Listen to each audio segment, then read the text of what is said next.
नाज़रीन, सिंध से मौसूल होने वाली रिपोर्ट्स आपने मुलाहिजा की। आपको लिए चलते हैं सुबह बलूचिस्तान की जानिब, नजर डालते हैं बलूचिस्तान से मौसूल होने वाली चंद अहम रिपोर्ट्स पर। IG बलूचिस्तान मलिक मोहम्मद इकबाल एक रोज़ा दौरे पर नसीराबाद पहुंच गए। आला पुलिस अफसरान से खिताब में उनका कहना था कि DSPs, SHO समेत आला ओहदों पर फायज अहलकार हालात का खुद जायजा लेकर सद्देबाब करें। उनका कहना था कि अगवाकारों की सजा मौत है। अगवा बराए तावान का खात्मा करके कौमी शाहराहों को महफूज बनाया जाएगा। आइए मजीद जानते हैं। नसीराबाद में मीडिया के नुमाइंदों से गुफ्तगू करते हुए IG बलूचिस्तान मलिक मोहम्मद इकबाल ने कहा कि सिंध, बलूचिस्तान और पंजाब के माबैन सूबाई सतह पर कोऑर्डिनेशन जारी है। उन्होंने कहा कि अगवा में मुलव्वस ASI और हवलदार की गिरफ्तारी का हुक्म दे दिया गया है। उनका कहना था कि अकलीती बिरादरी का तहफ़्फ़ुज़ भी पुलिस की जिम्मेदारी है। उन्होंने शहीद पुलिस एहलकार के बेटे रियाज अहमद और भाई निसार अहमद को पुलिस में तकर्री के लेटर दिए। बलूचिस्तान में अमन अमान की खराब सूरत हाल का एतराफ खुद आला पुलिस हुक्काम कर रहे हैं।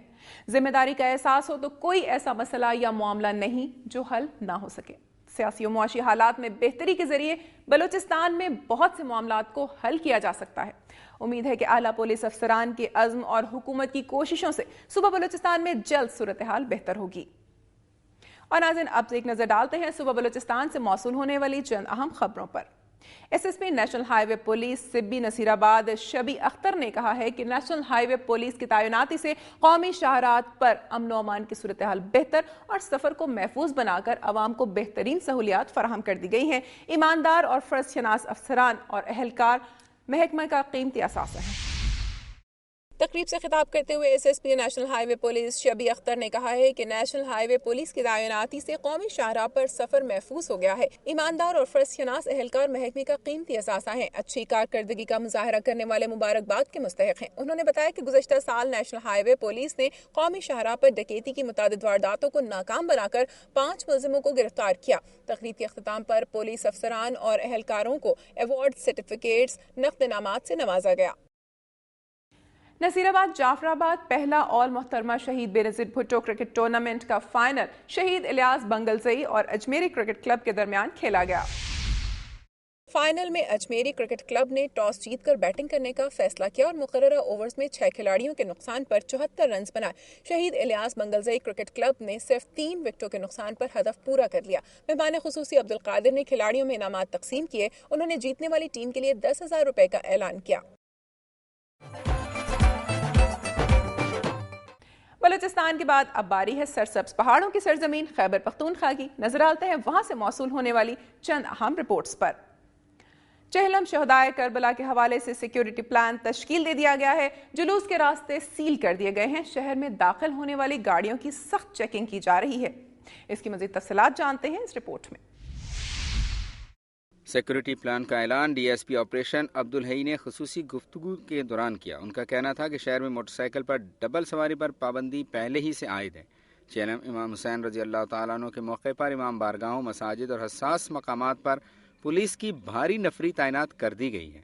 उनका कहना था कि शहर के चारों अतराफ नाकाबंदियाँ लगाकर मुश्तबा अफराद की कड़ी निगरानी की जा रही। जुलूस के रास्ते सील कर दिए गए हैं। शहर में दाखिल होने वाली गाड़ियों की सख्त चेकिंग की जा रही है। उन्होंने बताया कि ज़िला टांग जनूबी वज़ीरिस्तान से मुत्तसिल बंदोबस्ती इलाका है, इसलिए किसी भी नाखुशगवार वाक़े से निपटने के लिए पाक फौज को भी तलब किया जाएगा। अमानुल्लाह मरवत, दुनिया न्यूज़, टांग। नाज़रीन, मुल्क में अमन व अमान की सूरत हाल के पेश नज़र चहलम शहदाए करबला के मौके पर सिक्योरिटी प्लान की तश्कील ज़बरदस्त इक़दाम है। उम्मीद है कि हुकाम न सिर्फ प्लान बनाएंगे बल्कि उसकी निगरानी भी करेंगे ताकि किसी को मुल्क के अमन व अमान से खेलने का मौका न मिल सके। और अब बारी है सुबह खैबर पख्तूनख्वा की चीदा चीदा खबरों की। सुबह खैबर पख्तूनख्वा के DG health doctor Sajid Shaheen ने कहा है कि बढ़ती हुई आबादी पर काबू पाने के लिए तिब का अमला अपना भरपूर किरदार अदा करे और दस्तयाब वसाइल को बरोकार लाकर जच्चा और बच्चा की सेहत के लिए इक़दामात उठाए जाएं। मर्दान मेडिकल कॉम्प्लेक्स में प्लानिंग लैब के इफ्तिताह की तकरीब से खिताब करते हुए डायरेक्टर जनरल हेल्थ का कहना था कि महकमा सेहत को वसाइल की कमी का सामना है। उनका कहना था कि गैर सरकारी तंजीमों की तरफ से माँ और बच्चे की सेहत के लिए हस्पतालों में खुसूसी यूनिट्स का कयाम एक अच्छा इकदाम है। इस मौके पर फलाह की कोऑर्डिनेटर डॉक्टर हुमा जुबैर ने बताया कि प्लानिंग लैब जदीद सहूलियात से आरास्ता है और नई टेक्नोलॉजी की मदद से खवातीन को तिब्बी मशवरे दिए जाएंगे। خیبر پختونخوا کے رکن صوبائی اسمبلی احمد بہادر خان نے کہا ہے کہ دہشت گردی اور سیلاب سے پیدا ہونے والے مسائل اور مشکلات کے باوجود صوبائی حکومت ترقیاتی عمل سے غافل نہیں ہے اور پسماندہ علاقوں کو شہر کے برابر لانے کے لیے اقدامات اٹھائے جا رہے ہیں۔ مردان کے ایک اسپتال کی تقریب سے خطاب کرتے ہوئے احمد بہادر خان نے کہا کہ عوام سے کیے وعدوں کو عملی جامہ پہنایا جا رہا ہے اور مشکلات کے باوجود ترقیاتی عمل تیزی سے جاری ہے۔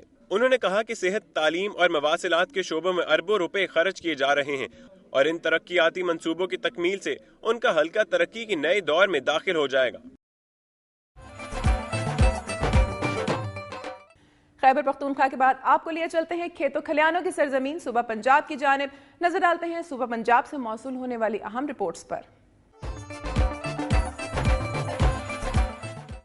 ظلم کی انتہا دیکھیے، رجانہ میں تقسیم ہند سے قبل گھر بنا کر بیٹھے 2 بھائیوں کو بے دخل کرتے ہوئے سامان بازار میں پھینک کر مکان کو تالا لگا دیا گیا۔ سخت سردی میں معصوم بچے، بچیاں اور خواتین کھلے آسمان تلے بے یارو مددگار۔ متاثرہ خاندان کا کہنا ہے کہ وہ 60 سال سے اپنا گھر بنا کر سکھوں کے احاطے میں رہ رہے ہیں۔ باثر زمیندار نے اسر و رسوخ استعمال کر کے انہیں بے گھر کر دیا۔ وزیر اعلیٰ پنجاب نوٹس لیتے ہوئے ہمارا گھر ہمیں واپس دلوائیں۔ آئے تفصیلات جانتے ہیں۔ رجانہ میں قیام پاکستان سے پہلے رہائش پذیر خاندان کو مکان سے بے دخل کر دیا گیا۔ معصوم بچے اور عورتیں بھی کھلے آسمان تلے بیٹھے انصاف کے منتظر ہیں۔ نواحی گاؤں 291 گاو بے کے محمد اقبال، محمد رفیع اور محمد حسین نے بتایا کہ ان کے بزرگ قیام پاکستان سے پہلے سے اس احاطے میں رہائش پذیر تھے۔ بعد میں انہوں نے وہاں پر مکان تعمیر کر لیا۔ 30 سال پہلے محمد دین نامی شخص نے احاطے کو خریدنے کا دعویٰ کر دیا۔ عدالت نے اس کی اپیل 3 بار خارج کی، تاہم اب اس کے بیٹے اسحاق نے ملی بھگت کر کے ڈگری حاصل کر لی۔ انہوں نے دعویٰ بولتے ہوئے سارا سامان باہر پھینک دیا اور مکان پر قبضہ کر لیا۔ انہوں نے وزیر اعلیٰ پنجاب سے نوٹس لینے کا مطالبہ کیا ہے۔ دوسری جانب ذمہ دار محمد اسحاق کے اہل خانہ نے بتایا کہ انہوں نے عدالت کے حکم سے مکان خالی کروایا ہے۔ سن 51 تو ساڈے نام والد صاحب دے جمع بندی ہے۔ میرے والد صاحب نا غلام نبی ولد چنڈو ہے۔ اسی ادو تو لا کے ہن تائیں 60 سال ہو گئے سانو ایتھے بسدے نوں۔ نکے نکے بچے ہیں، سارا سامان کٹ کے باہر ماریا، غریب بندے اسی، ساری کسی نے نہیں سنی ہے۔ ہمارے پیارے وطن پاکستان کے عوام شدید مشکلات سے گزر رہے ہیں۔ بجلی گیس غائب ہے، بے روزگاری اور مہنگائی عروج پر ہے۔ اس کے باوجود حکومت کا راوی تو چین ہی چین لکھ رہا ہے۔ دوسری جانب عوام کے ہاتھوں عوام کا استحصال بھی کھلے عام جاری ہے۔ کہیں سرکاری اسکولوں پر قبضے ہو رہے ہیں تو کہیں بااثر افراد لوگوں کو بے گھر کر رہے ہیں۔ اس رپورٹ میں آپ نے اس کا ایک عملی مظاہرہ ملاحظہ کیا۔ امید کرتے ہیں ارباب اختیار معاملے میں مداخلت کر کے حقدار کو اس کا حق دلائیں گے۔ میری دھرتی میری دنیا میں یہاں وقت ہوا ایک بریک کا، جس کے بعد آپ دیکھ سکیں گے چیچا وطنی شہر کے مختلف بلاکس میں بجلی کے وولٹیج میں شدت کی وجہ سے لاکھوں روپے مالیت کی گھریلو الیکٹرک اشیاء جل گئی۔